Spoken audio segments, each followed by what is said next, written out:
We made it to mainland Mexico. Yeah. We're in Mazatlan, We're baby. in Mazatlan! I'm so excited. We finally left Baja. It was an amazing time, but now our trip really continues. Yeah, I mean, this is definitely a huge milestone for us making our trip south.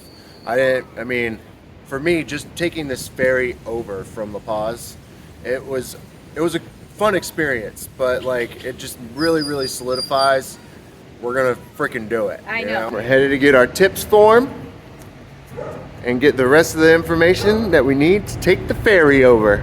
We have to get a temporary vehicle import to bring our van to mainland Mexico. Cost about $50 and a deposit.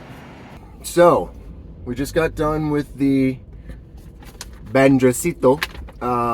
Kinda. We had to go get copies, and now we have to go get the vehicle weighed before we can finish doing the permit to bring the car to Mexico. Yeah. So now we're headed to the scales and to get that done. So then you come over here, you park up, you walk down towards that building and go through a steel door on the right. Well, that was easy. Successful. They didn't even weigh it. We just got a stamp. There we go. I love Mexico. Good. And then we come back to this window to get the rest of this signed. I can see why a lot of people would feel confused. Honestly, it was just nuts, but it was really fun at the same time. But we're here, we made it, we did it, and we really crushed the ferry ride. Yeah. So speaking of ferries, there are two types of ferries that you can take, either from Mazatlan to La Paz or La Paz to Mazatlan. And one is a commercial ferry, which is what we took. Yep. And then one is the commuter ferry, which is called Baja Ferries. The commercial ferry is called TMC Ferries. Yeah. And so the commuter ferries, you typically have to book your tickets way in advance because you can't sleep in your car or your vehicle. So you get a room on board. It's not anything like super nice, but because of that, it's more expensive. So we went with the commercial ferry for those reasons. Okay, so we just made our reservation to go to mainland. So we leave on Monday and we got like the rough cost of how everything is, but really only thing you do at TMC is go in, make your reservation, and then you pay the day of when you leave. So very easy, probably the more simple task of all the tasks of going from Baja to mainland Mexico. And we're headed to our ferry. We're finally leaving Baja and we're on our way to mainland Mexico. God, never thought it would happen, guys. My mother is terrified, but we're gonna be just fine. We're very excited. We got our pre-ferry checklist all done. Snacks. Went and picked up snacks. Got our favorite fish tacos. Mucho importante. Tortillas. Ooh, the most important thing were the tortillas. And gasolina. First step in what we're going to do is we're going to stop by the TMC office that's here at the ferry building to check on our reservation and to pay. Yeah, we gotta pay for our tickets. Yeah, we still haven't paid yet. It's unclear where we go, so we're going there first. Yeah. Okay, we got our paper. All that trouble walking around, totally unnecessary. So you get through this little inspection zone and then you come up and you get weighed. You obviously look like a sore thumb, so every time you get in line in your own personal vehicle, someone walks out and is like, hey, what you doing here? Starts filling out a piece of paper, they measure, they weigh stuff, and then we go back to that same office that we were looking for to pay, now that they have all of our information. So we have to pay 8,300 pesos. We're all paid up. How much was it? It's very expensive. It was 8,900 pesos for us. Oh, how come? It has to do with our length. Our length was a little further. We are a little bit longer and heavier. Technically 6.8 meters. Oh, wow. Yeah. All right, where to? We're driving around this corner, so technically we can't get on the ferry until 2 p.m. So since we're in our van, we can easily stay in our van on the TMC ferry. Yeah. Now it gets really hot and it can be really difficult, but we pretty much nailed it. We have something called a zero breeze, which gives us AC, and then I luckily found us power to be able to run the Zero Breeze and charge our battery bank while we were coming over. We were like fully loaded with snacks. We downloaded a bunch of Netflix movies, and we were doing a real life Netflix and chill. And like Zero Breeze cool. But it really wasn't that cool. It didn't. I mean, it works. No, it was so hot. If but we it was didn't still have hot. the AC, we probably would have died. Every time it would shut off, like the van would immediately become a hot box.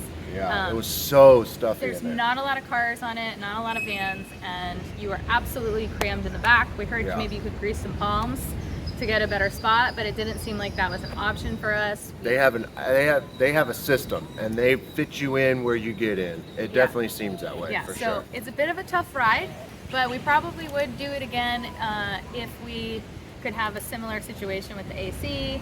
As long as we can be plugged in. But Bernie also hated it. She had a really hard it was time. really difficult for our dog.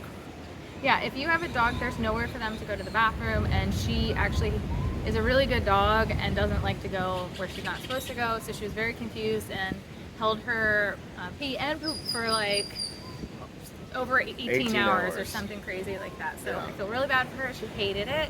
But we even tried to like throw out our little grass mat that we have in our van to be like, it's okay. Yeah, we put out the she wouldn't front even lawn do that. and the little step into our van. It's called our front lawn. It's fake grass. All right. She wasn't into it. So anyways, if you're taking the ferry, it's a multi-step process. Yeah, but there are 4 major things that you need when you're taking the ferry over. Yeah. So step 1 is when you cross over into the border, either Mexicali, Tijuana, wherever, it doesn't matter. You have to pull over to the side to where the immigration location is, so that way you can get a stamp on your FMM. Yeah. That is an absolute must in order for you to get your TIPS form, which is your temporary import permit for your vehicle, because you have to actually get a permit to bring your vehicle into mainland Mexico. Yeah, because you have, especially when you have out of country plates. Yeah, and Baja's super easy. You don't even need a stamp or any of this stuff to be in Baja. It's super lax. It's just really easy. You go in and out. And so most people don't think about this at the border, but it's really important. You have to get an FMM in order to get your tips. And there's quite a bit of paperwork for the tips. We got a little bit of the runaround, so make sure you bring copies and originals of all the stuff that you need. Yeah, like copies of your passport, copy of your title of your vehicle. As then that way you can just give them the copy of your passport and title of vehicle, because they do ask for that. And registration. Oh, and registration. And registration. And it's whoever's name the vehicle is registered in, you have to have all this original and copies. Yep. And then depending on the type of vehicle that you have, you may have to get it weighed. We're registered to take over 9,000 pounds. Yeah. So, yeah. But you can get a couple things about the tips that are good to know, because we had a lot of questions going into it too. Is you get it from what's called a banjercito, and you can actually do it at the border, and I think you can actually do it online before you go into Mexico as well.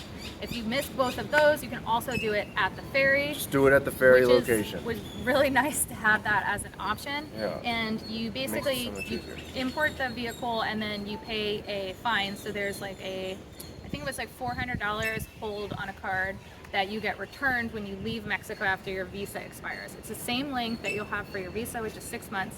When you leave the border, you have to let them know that you're leaving before you cross to make sure you get your money back. So that's the next step of the tips, but that's how it works. So those are the 2 things. And then number 3. And then you need to go and get your ferry reservation, whichever company you decide to go with. And literally, you only make a reservation in the office. And then when you finally get to the ferry location, you go through the security checkpoint. And then once you progress through that and you start to get in line, people will come out and walk towards you because you look like a sore thumb. You're not in an 18-wheeler truck and this, that, and the other. You're in a personal vehicle. So people will start to come out to you and be like, okay, what is it? Where are you going? This, that, and the other. And it's actually a really simple, easy process. We walked around and tried to figure stuff out ahead of time because I didn't know. It's not like I haven't been on an overnight ferry before. It was complicated. They have a bunch of buildings that look important, and everybody that you talk to too gives you multiple options you can do. You're you can go to that building there. You can either walk over there, you can drive your car over there, or you can leave and come back in a few hours, and either it's fine. It's up to you. Yeah. But there's really only like one specific thing that you need to do. You don't really have like a ton of options. You just drive through. Yeah, you just drive through. Just drive through. It's not a big deal. And which brings me to say, you also don't need to arrive early. Yeah, but like, it was really don't. It was also confusing too because when you make your reservation, you don't have to pay for the ticket. Yeah, exactly. And so when you get there, you're like, oh well, I don't have a ticket. Like, how am I supposed to pay? And so you like feel like you need to be there early, and you don't. For sure. We do have some tips for you if you're taking any ferry over there. And well, we can't really speak on the commuter ferry too much, but at least we can make some assumptions. Yeah, exactly. You definitely really want to have some snacks. That's for sure. I would say, and download some Netflix. Yeah. Because it is a Netflix and chill type of night, for sure. Plan some stuff to fill your time. Maybe some books or whatever else you want to do. They do have food. You get dinner, and I think you get breakfast too, but we slept through breakfast. Yeah. But they do have food, it's like traditional Mexican food, and they have some other amenities. Yeah, it wasn't all that bad. But they have like a little gym on there.